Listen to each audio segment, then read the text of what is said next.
Bronson back at you with the back at you. And I am the best reporting on the Eagles. So, as you know, OTAs are underway. A lot of shit is happening. This was a very eventful OTAs debut for the Philadelphia Eagles. First of all, I'm going to give a round of applause to the medical staff, to whoever Carson Wentz doctor is, to, you know, to God, to the God he prays to Jesus. I want to give the great, I got to find a new nickname for Carson. I need a new nickname for Carson. What do you call that? What do you call that? You know, Jesus must have a red beard. Jesus and Carson Wentz must be really intertwined because Carson Wentz looks like he was never injured. The man was throwing the ball like he's going to be starting week 1, and that just makes me so happy that he worked that hard and that he put it on his back and that he had you know, the mindset to want to get back out there and not be down on himself because Nick Foles took it to the playoffs, a place where Carson is still yet to go. You know what I mean? The hunger within Carson Wentz speaks for itself, baby. It speaks for itself. Seeing Nick do it ensures Carson is going to do it. Ensure Carson is going to do it. So don't feel bad about anything when it comes to our quarterback. There's no controversy. You know what I'm saying? There's no controversy at all when it comes to the quarterbacks because, you know, although Nick Foles is good, Nick Foles is great. Nick Foles is great at what he does, and we had good coaches to mold the offense around what Nick Foles does. When you have a talent like Carson Wentz, he must start week 1. He must start week 1 because you don't have to hinder Carson Wentz only to a RPO type of style. You can open the what? You can explode the playbook open for Carson Wentz. Because in those situations, Carson Wentz can make every throw. He has the arm talent. He has the athleticism. Even though Nick Foles is not a second-string quarterback by any means. Nick Foles can go somewhere and get a job, but it just so happens to be he's in this position to where, you know, he got to make his bones how you got to make them. And that's great to see that we are looking real strong. The zip on the ball, his release looks quicker. He looks amazing, man. He looked really, really, really good, man. Eagles Nation, we got nothing to worry about there. I still feel as though the repeat is still at 80% or above. So, you know, that's just one thing. I just wanted to touch on Carson real quick. I always knew in my mind that Carson would be in this position to start week 1 because, you know, being as though he didn't have to get carted off and he walked off on his own power, lets you know he's a young guy. He's a fast healer. So the linebacker, Worrilow, I can't, the guy we just acquired, I can't really pronounce his name like that. I don't want to chop his name up. But this guy, he has to get carted off in the first OTO. And I just heard that he tore his ACL. You know what I mean? And that's just unfortunate to tear your ACL in a training regimen. So we're not going to see what you could bring to the table moving forward. So that's just unfortunate. And what even makes it even more crazy is that this guy tears his ACL, then we cut Kendricks. We release Kendricks.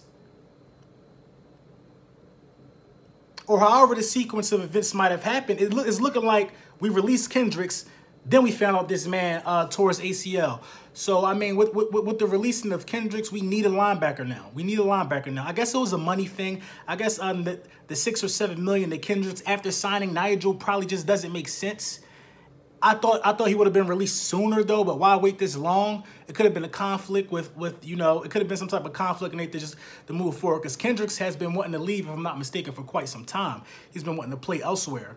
But I would like to see Cushions. I would like to see Cushions, man. I would like to see Cushions come over, or I would like to bring Connor Barwin back and put him back in his natural element, which is kind of like a linebacker, pass rusher type of situation.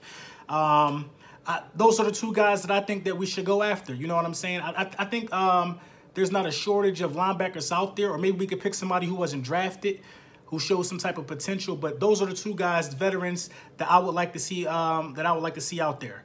So that's that.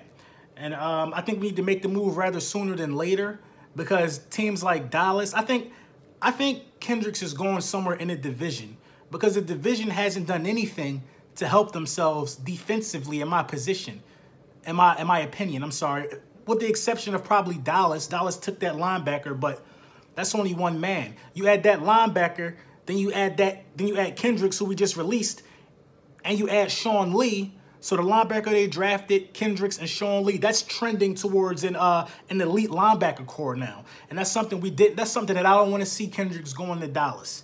And I got a feeling that Dallas or the New York Giants is going to pick Kendricks up. Or the Redskins, you know what I'm saying? It just makes sense. Or Minnesota to bring the brothers together.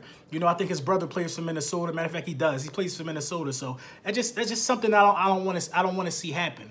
If it happens, I wouldn't be mad if we got cushions. I wouldn't be mad if we got cushions. But Carson Wentz looked phenomenal. Like him, I seen a few clips of him throwing the ball to Mike Wallace. They look good together. They look good together. I'm hearing Sidney Jones got a pick in OTAs or whatever. He got an interception, jumped the route on Foles. Fletcher came bursting up the middle. Sidney jumped the route. We are looking crisp. We're looking crisp in the areas that we're supposed to look crisp in. You know what I mean? We're going into this thing with a few injuries. You know, the only thing I'm concerned about is I'm concerned about Sproles and I'm concerned about Clement. You know, they're small, and I think we made our bones with 2 bruising backs. But we did draft that other kid, though, so we got to see how that all works out.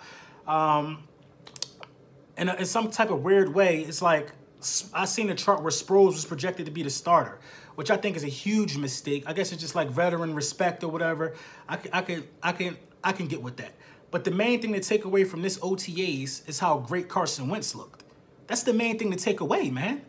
I expected to be on ESPN tomorrow. That's the main thing to take away is how great Carson Wentz looked. Because a lot of people didn't think he would be able to start week 1, and that was the big asterisk over our heads, that if Nick Foles was to start the first 5 games or something like that, and he go 5-0, how can you take him out of the game? I think you still would have to. I think you still got to bring Carson back.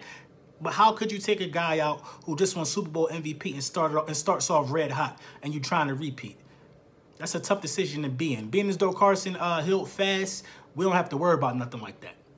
We ain't got to worry about nothing like that. You know what I'm saying? And we damn sure don't have to worry about anybody in the division. We ain't got to worry about none of you guys. I keep on telling y'all that. We ain't got to worry about none of you guys in the division. You ain't make no moves, and you been ain't making no moves.